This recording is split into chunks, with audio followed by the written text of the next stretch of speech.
Hello everyone, this is Maureen and welcome back to another day of praying through the darkness. How many times have you had to say the words, slow down? Like when your kids all sit down at the table and after you've filled your plates and if you say grace, the next thing you know, man, they just start shoveling in. You want them to slow down and enjoy what it is that you've fixed for them. So I used to have to tell my girls, especially when they were little, slow down. You're liable to get choked on your food, or you're not tasting anything that you're putting in your mouth. Or how about when you're out, again, with your kids especially, you're on a nature walk, or you're just walking through the park, and all they want to do is just run ahead. How many times have you had to tell them, slow down and take a little bit of time to look at what's around you? Look at the rocks out there on the ground. Do you see anything that's pretty? Or look up in the trees. Can you find a special bird? There are so many areas in our lives that we are just rush about.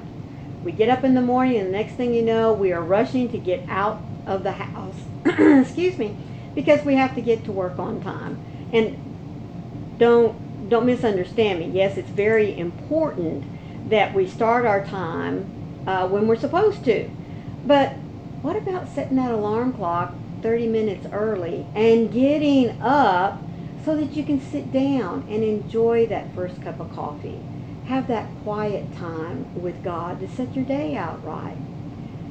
Even when we get caught in traffic, folks, how many times do we take to enjoy just sitting there instead of being frustrated and angry because we're stuck in traffic? You know, maybe that's a way of God telling us that you need to slow down a moment. Take a breath. Listen to the song on the radio or get caught up with the world news. Or just sit there and talk with me. We have become so accustomed in our lives to everything being instant, to not really wanting to wait, to wanting to slow down, to catch our breath, because we feel like that we got to get so much crammed into every minute of every day that, quite frankly, we are missing out on wonderful opportunities in which to enjoy the world that we are living in which we can enjoy the blessings that God showers with us every moment of every day. So today, as the psalmist says in Psalms 130, verse 5, I wait for the Lord.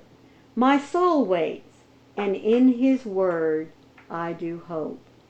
So when we take the opportunity to slow down, to wait, there are so many amazing things that we can catch up on. One of them being catch up with our time with God. Catch up with seeing the beauty around us. Catch up with having conversations with our kids.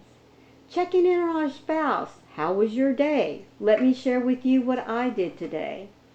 There are so many good things to do when we are reminded, when we truly take the time to slow down and enjoy life. God, slowing down and waiting with a peaceful heart takes practice. It does not come easy in this day and age where instant gratification is the expectation. When I consider the important things in life, however, rarely do any of them come with quick returns. Relationships take time, and investments as do fruitful careers and our ministries. Patience and perseverance are not popular topics for spiritual growth, though I know they are necessary. It is in the stillness where I find the rest I'm looking for, and it's where I often find what I would otherwise miss in the go, go, go of my busy life. With hope alive in my heart, help me to discover the unexpected things, the unexpected joys, the unexpected peace that comes by waiting. Lord, as I practice waiting on you, I trust you to meet me with your goodness. Fill me with your peace and give me hope, teaching me to reveal in moments of rest amidst the craziness of my normal life. For you are worth waiting on. My soul finds restoration in you again and again. So lead me beside those still waters so that I may find my perfect peace in you. Slow down, folks. As the little saying goes, slow down and take time to smell the roses. Because when we do, there is a fragrance there waiting for us to enjoy. Thank you so much for joining me for today's devotional. And let me remind you that every day these devotionals that I share with you come from this little red book that's put out by Broad Street Publishers. You'll find a link for it down in the description box. All you have to do is click on it and it'll take you right to it. It's a wonderful little book to add to your library of devotionals, and it'll be there to help you anytime, day and night, no matter what situation you are facing. Let me also remind you to be sure and hit that like button and leave me a little comment on areas of your life where you find that you need to truly step back, slow down, and take stock in what's going on around you, because I would love to hear that. Also, if this was your first time here joining us today, thank you so much for joining us. Honestly, all I ask is that you hit that subscribe button and look for the bell with those cute little hugs on the side, because it'll let you know every time I upload content, especially daily devotionals if that's what you're looking for. Thank you once again, folks, and remember, God is there with you through the chaos of life and through the quiet moments. Just be willing and patient to listen and look for Him. And remember, folks, I love you. So I'll see you tomorrow. Bye.